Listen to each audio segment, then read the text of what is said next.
Pastor said that we are really in the responsibility and opportunity with Baptist church planters.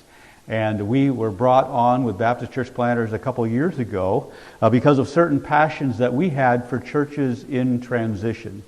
And so we are excited to be a part of intentional transitional ministries. Now, we thought through that name a lot, but what we did not think about was how challenging that is to say altogether. But they do have important meaning for each of the words. The first word, intentional, is that there are some things God does and helps the church while they're going through times of a transition. But we would like to be intentional in that process. We want to think through things and help churches think through things. We want to help churches know what resources they have and to be intentional in that process. Recognizing that it's not a cookie cutter type of process, but one that does have some good standard principles and tools that can be helpful. Transition is a key word because that's where we find ourselves when a pastor resigns, retires, moves on. A church is in transition. It's a great opportunity. Lay leaders get opportunity to do some things that maybe they hadn't done before, maybe much to their not appreciation. But the idea is that it is a time of transition. And if you were awake at all during 2020, you know what transition is all about, even by the sake of what life can throw us as curveballs. And then the last word is ministry. And indeed, what our desire is to provide a ministry to churches. Not just a service, not just tools, but a ministry. And we'll talk a little bit more of how that comes together. But my emphasis right now is to talk about what the Scriptures say. And we're going to be looking at really Paul's partnership with the Philippians. When you think about the book of Philippians, I usually have thought about the word joy, because we have rejoice in the Lord, and again I say rejoice, and then it talks about not being anxious but trusting God, and fantastic verses in the book of Philippians in chapter 4, what I call those mug-worthy verses. You know, you find them on a mug someplace. But all through the book of Philippians, we have encouragement into the value of partnership. I often joke when I'm involved with going around to our various churches, and we've been in well over 50 of our churches over the last year or so, and get the time to talk with them, that we have chosen to put our emphasis with Baptist church planters because Baptist church planters works with independent Baptist churches. Now, there's a lot of great things about independent Baptist churches, but one thing about independent Baptist churches is they're independent. And they are not accustomed to looking at other resources and partnerships to help them. And as you look through the New Testament, as we will do a little of that, just a little of that today, you will see Paul depended a great deal on collaboration and partnership and interacting. And he never intended for churches to just be an independent group, but that had anticipated that we would have a way in which we draw strength and give strength to one another. And what our desire is at Baptist church planters is to be a catalyst of that. Marty and I were so thrilled when we came across the philosophy of Baptist church planters to realize that their main theme is helping churches. That yes, they care about missionaries, and yes, they care about churches being planted, but the most important thing on our docket is what was the important thing on God's docket. When God commissioned the local churches to do the work of the gospel, we recognize that needs to be where our emphasis is helping local churches. Now, someone would say there is no I in partnership. Okay, but I'm going to, or in partners, there is in partnership. There is no I in partners, but I'm going to talk about 6 I's that go along with partners. And so if you'll look at that strand and consider how partners work together, we'll be looking at our book there in Philippians. Paul says this, I thank my God in all my remembrance of you always in every prayer of mine for you all, making my prayer with joy because of your partnership in the gospel. Your version might say fellowship in the gospel. I like the word partnership, and that's too often when we think of fellowship, we think of coffee and Kool-Aid and those type of things, get the donuts out, and we're having fellowship. But when God is talking about fellowship, He's really talking about this, the partnership of the gospel, us working together. And when Paul thought of the people of Philippi, well, we want to talk to him about the importance of rejoicing. We talk about all the various things that you find in there. Right away, he's talking about what he's thankful for with them. He's thankful that they had a partnership. And he's going to describe this partnership as we work our way through this. But the first eye is that he introduces, in this book of Philippians, the concept of partnership. It wasn't just that he was an apostle and they were a church. He was an apostle that told the church what to do. He did not look at it that way. He looked at it as they were a church that were in partnership with him to accomplish great things for God. And so as we look through these verses that we find in Philippians, you'll see some important things. Now, you think about partnership, you typically think of Paul having partnerships with Barnabas, and for his mission trips. You think of his partnership with Silas when he did missions with him. But did you realize that as you look through the New Testament, Paul is associated with around 120 different names?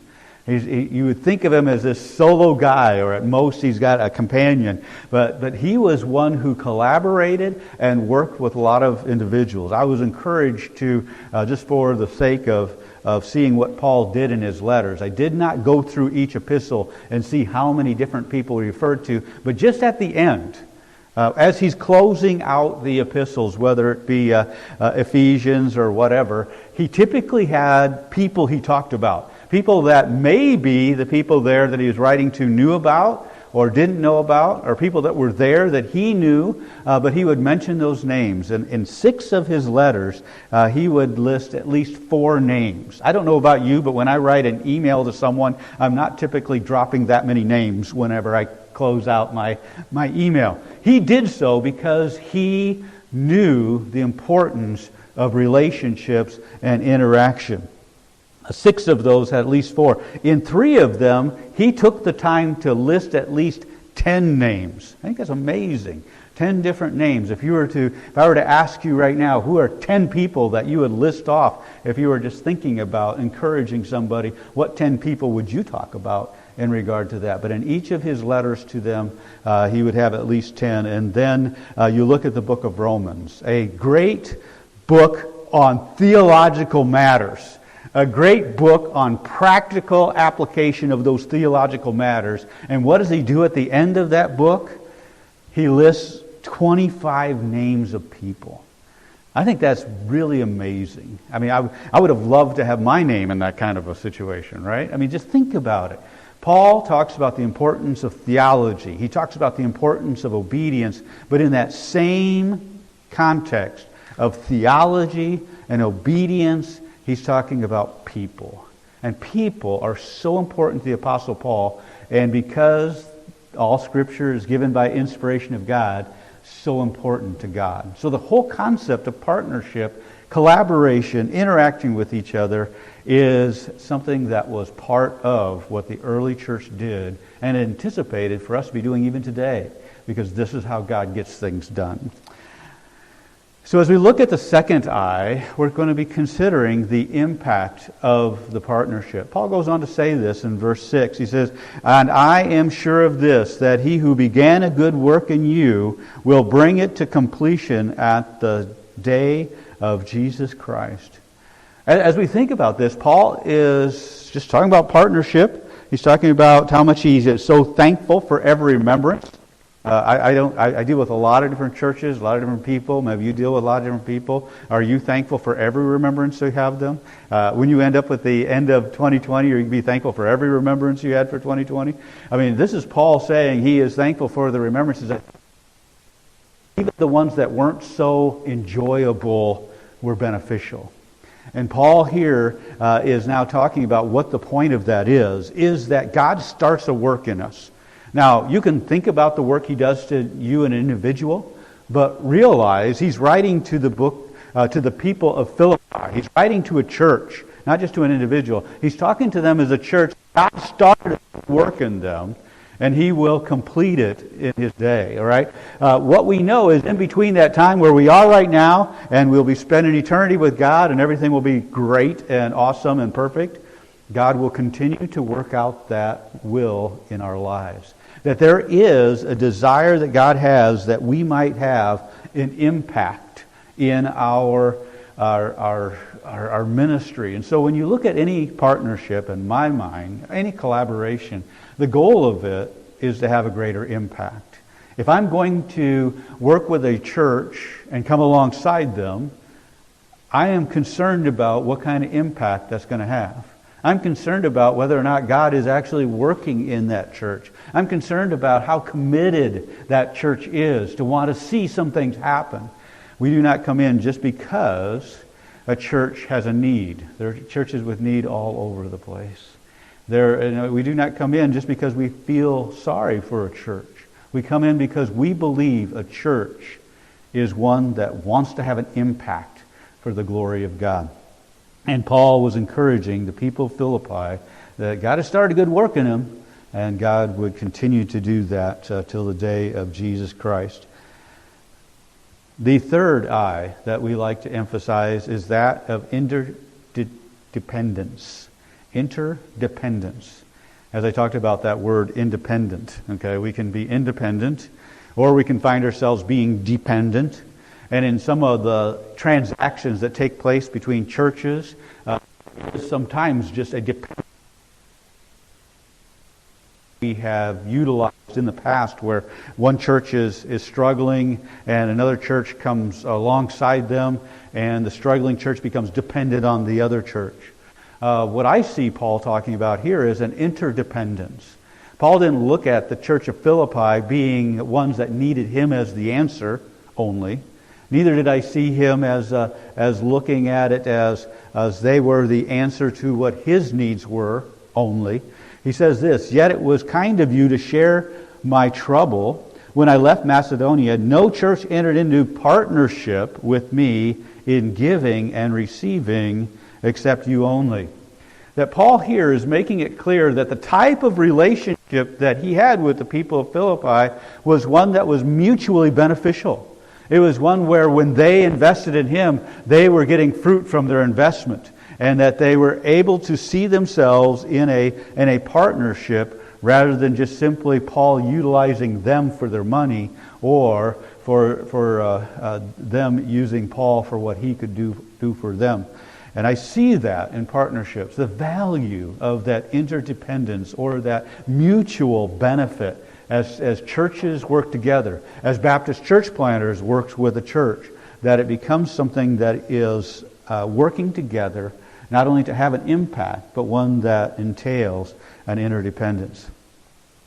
Fourthly is the concept of investment. Paul says this, "Not that I seek the gift, but I seek the fruit that increases to your credit." I find that to be a powerful passage, just a little verse that says Paul was not just linked up with the church of Philippi because Paul had needs. He says, "I don't need what you're investing in me." And this is a fantastic passage for missionaries that's going around and being able to say, "Oh, I hate to ask churches for money. I don't want them to think that I'm needy or whatever." But the idea, Paul is saying here, I am not needy. If you look at the rest of the context of that chapter, he's saying, I have learned how to deal with life when I had much, and I've learned how to be content when I have practically nothing. Paul was not one that simply said, I've got to have this kind of life and you're going to help me make it. I want to accomplish these certain things in ministry and you're going to help me make this. Paul was saying it's not so much that you partner with me so that I can get done what I want to get done, that's good, but that you can have fruit to your account. Paul looked at it this way, as we invest, there is going to become fruit in the lives of others. Now consider this, consider that when Paul is writing that, he's saying, in a sense, when people invest in something, it's investing in something far greater than what they might see. 35 years ago, Mark and I embarked on the most exciting thing in our life as a couple. We had been here in Iowa for several years, 3 years in marriage, and we had now had the opportunity to be in our first vocational ministry together way over in Indiana. So we're way over in Indiana, coming alongside a church, being their assistant to work with the teens, and we're thinking, this is where we're going to put down roots. Just so much is going to happen here. And that excitement quickly went a whole different direction when the pastor stepped down in a time of conflict, turmoil, and I found myself in great anxiety and great bewilderment as to what was happening. And during that time of transition, our church struggled very significantly as to what to do. And God brought a pastor who had retired in the area, who unintentionally became our interim and was able to help us work through some things that led us to a place where we could be a useful church again, where we were able to actually go help another church. And when they did, they sent Marty and I to go to that church and be a part of helping them because they're getting ready to close, and we were there helping them work through their transition. They had had a missionary there. That missionary had to leave. The mission agency said, we can't afford to send any more missionaries here, so you're just going to have to close up. But our church and our state representative of that time collaborated, partnered with this church, and sent Marty and I there. Now, in order to do that, the church partnered with us. The church where we had been the assistant pastor partnered with us. And often when we would give a report, I would write back and tell them about the baptisms we had, tell them about the exciting stories we had of people's lives being transformed. And in there I would say, and this too is fruit to your account. Because that church believed in us and invested in us. Now, I didn't realize that 30-some years ago that I would be standing before churches encouraging them with that story and with what that meaning of this passage was. And I didn't even really realize where this passage was. I think I knew of the concept. But to think of it from a partnership as we work together, that it's an investment and that fruit is being added to an account. So, here's how I look at it. When I spend time, whether it's the amount of time your pastor has said last night and such, to me, that's an investment that whatever God does here, that becomes fruit to my account because I'm willing to spend time to invest.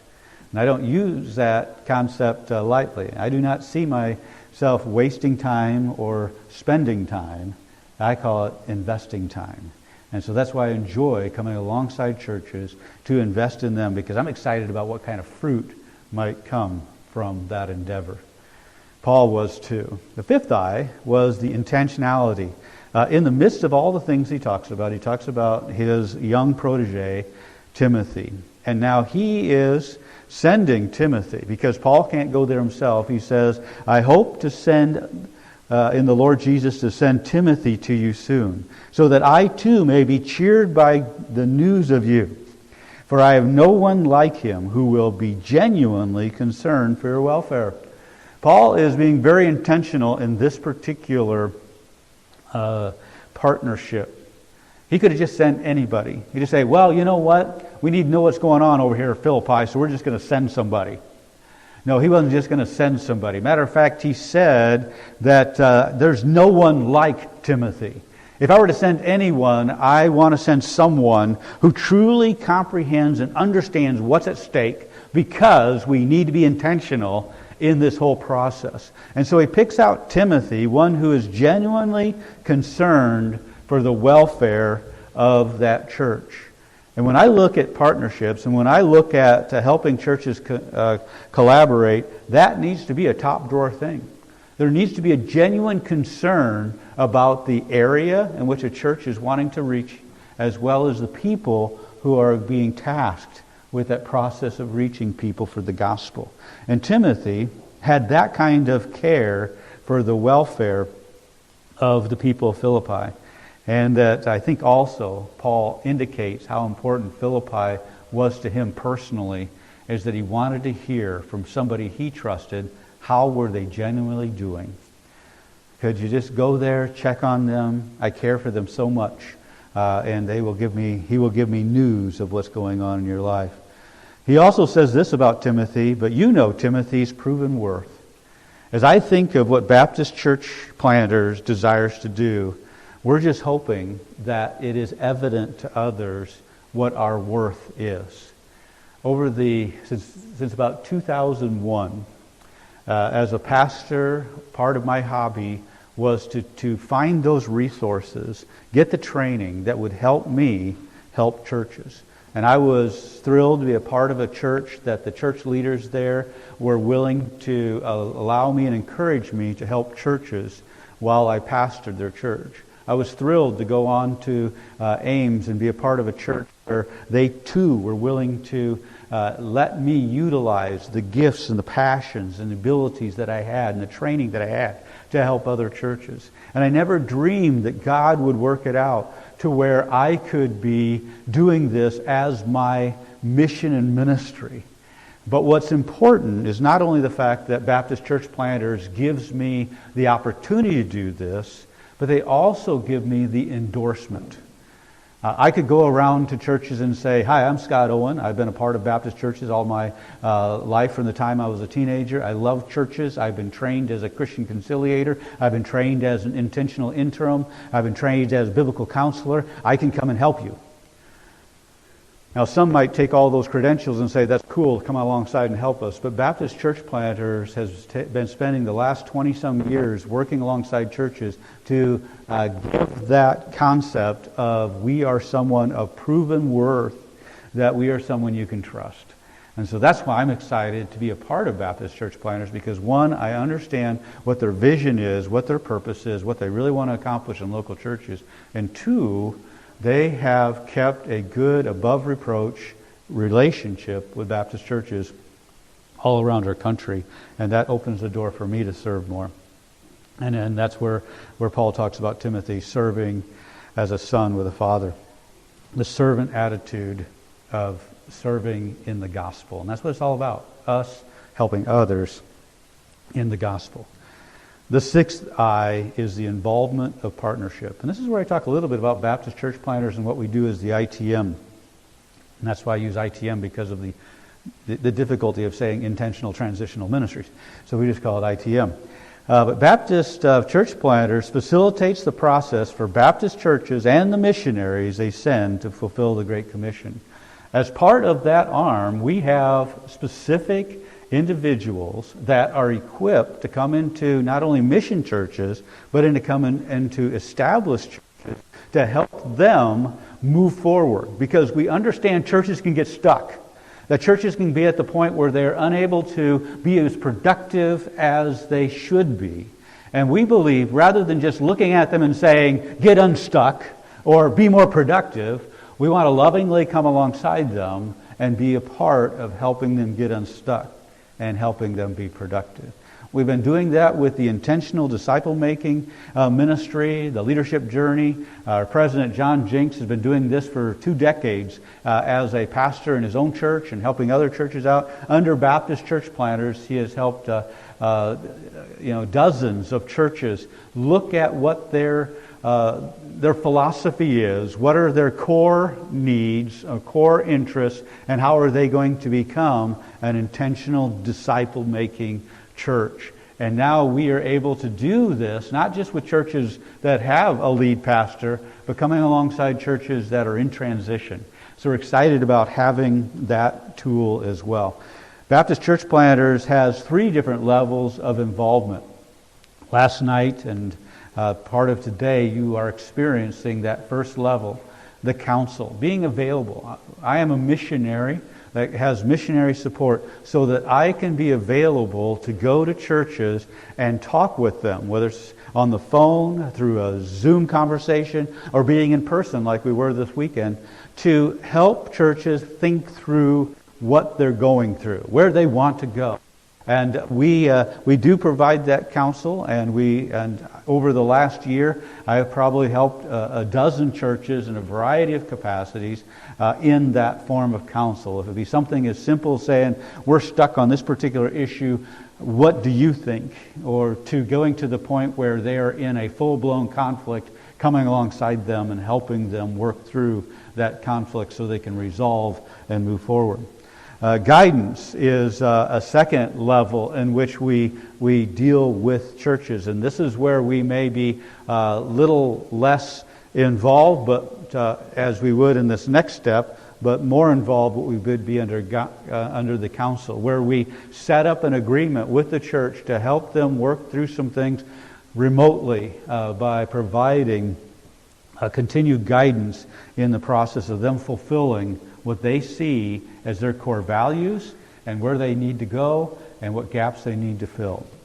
The third area is the lead concept. That is where we come on and spend time intentionally on site with churches. We've done that a couple times. Marty and I have just finished with a church where we spent 9 months alongside them while they were without their lead pastor. We were able to help them accomplish several things. They had gone a couple years without a pastor. They helped get things lined up to where they could call a candidate and vote and have a very strong invitation to that candidate, and he will be starting next month. And we're excited for them. It wasn't our intentions that as soon as we left they'd have someone coming in. We just wanted to get them going in a good direction. We are on our way next month to another church where we'll spend eight weeks to do the similar thing, where we call that more of a concentrated effort, where we just sit down and put an emphasis on the things that they need to do to move forward so they can accomplish things we'll talk about in our next slide. But the idea is that we come alongside and help in these particular areas. And what do we want to do? This is one thing that I think is difficulty. I have a great capacity to see how the wheels can come off something. I mean, when I was in college, they had a nickname for me. They called me the prophet of doom, because I wasn't always looking at the optimistic aspects of things. I would be one, if somebody wants to dream, I would think, well, that probably would go wrong over here or there. That's kind of my bent, okay, of how I see it. But God has taken me and helped me see that I can utilize those things to help a church take care of what might cause them to stumble so that they could actually dream. And that's what DREAM is, an acronym that I put together to kind of encapsulate what we believe are the core things that need to happen as a church that's in transition. First of all, I think a church needs to define their history and their situation, and to make sure that if they're working with someone with Baptist church planters, that they're developing some relationship to better understand. I said last night to the gentleman as they asked me, so what do you think our next step is? I said, well, my next step is to get more information, because he who answers a matter before he hears it is folly and shame. And that's one of the things I appreciate about John Jenks and Baptist church planters, is that we do not have, as I mentioned earlier, just a cookie-cutter plan and saying, okay, well, you should be here or there and we'll do that. We want to truly understand where a church is and where they're going. And we encourage a church to be able to know that themselves. Know your history. Know what your community is. Why are you here? And those type of things. Second of all, to remove obstacles that keep a church from being a disciple-making church. Sometimes that's just downright conflict and people are not unified. Sometimes it's a programs that are just sapping time and energy from people, but not really accomplishing the work of the ministry. Sometimes it's just recognizing what changes could be made to help us really be more inviting as a congregation. Those are the types of things that we are able to help with. E is evaluate strengths, weaknesses, opportunities, threats. To genuinely let a church sit down and think through those things. Not from our perspective, but from their perspective. For them to see what their opportunities are. For them to be able to see where their strengths are. And be desirous to work on those things. A is to assemble working documents. We believe that it's helpful to have churches equipped to communicate to any prospective pastor really who they are and what the opportunities are here. And my experience is that we as churches really don't know how to do that well, and how to talk about what things are critical. Sometimes that means that we don't always say the things that a pastor needs to know, and when they get there, they're blindsided and they're not able to do what they need to do. Sometimes we miss out on a good candidate because they don't realize what kind of potential might be there. And so our desire is to make sure we help the church be accurate, not trying to make make something look prettier than what it is. But we do want to make sure the church is very aware of that and be able to assemble, to be able to share with someone what their position, what their vision, what their mission is as a church, so that they can call someone in to do that. Help them accomplish that. And then M is just mobilize and move towards that pastor to fit the uniqueness of the church, not just to find someone who's breathing and someone that can preach. I think preaching is great, but I think that shepherding is very, very important. I think that equipping the saints for the work of the ministry is critical, and a church needs to find someone who's going to meet their particular elements. Here's how we do it. We help churches answer questions. So here's another way to say what I just said. We define who are you as a church, that you can know who you are, really. Sometimes sometimes we just take on what the identity of the pastor has been. When you don't have a pastor, then what's your identity?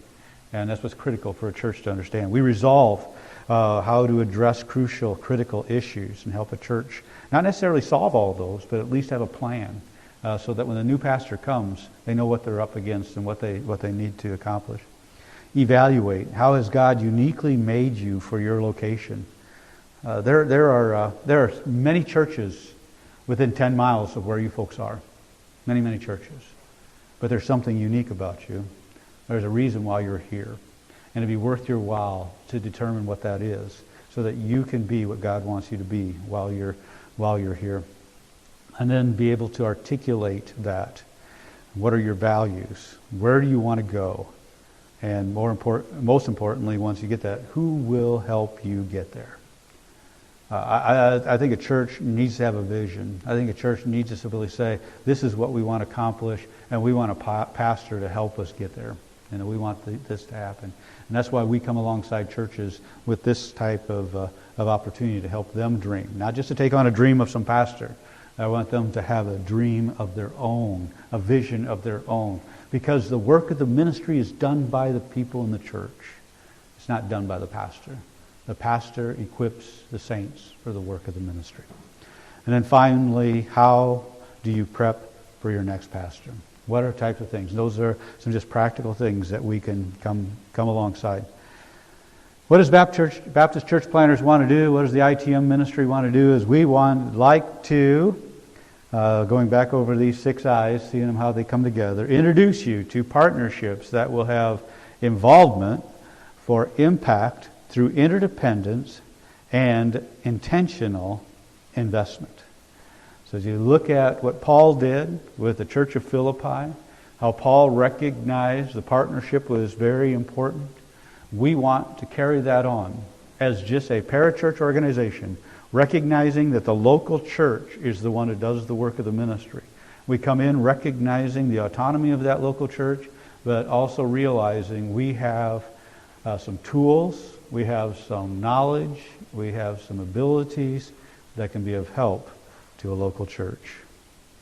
So we just ask that you would consider how that we can help you. Be praying for us. We'll be praying for you. Now let's close. Father, we thank you again for the privilege of looking at the Apostle Paul. We often think of him as just being the one who disseminated information, one who taught the churches, corrected the churches, exhorted the churches. But Father, he saw himself as a partner, one who came alongside churches in an interdependent relationship, one that involved giving and receiving. And Father, I pray for this church as it looks at what kind of opportunities might be before them, that they will have hope to see that you have some plans and to see that it may involve being able to work together with others, whether it be with Baptist church planters, whether it be with the Iowa Association of Regular Baptist Churches, other churches in our fellowship, or maybe a collection of all. And we just ask, Lord, that you would give them wisdom and allow them to be encouraged. I ask this in Jesus' precious name. Amen.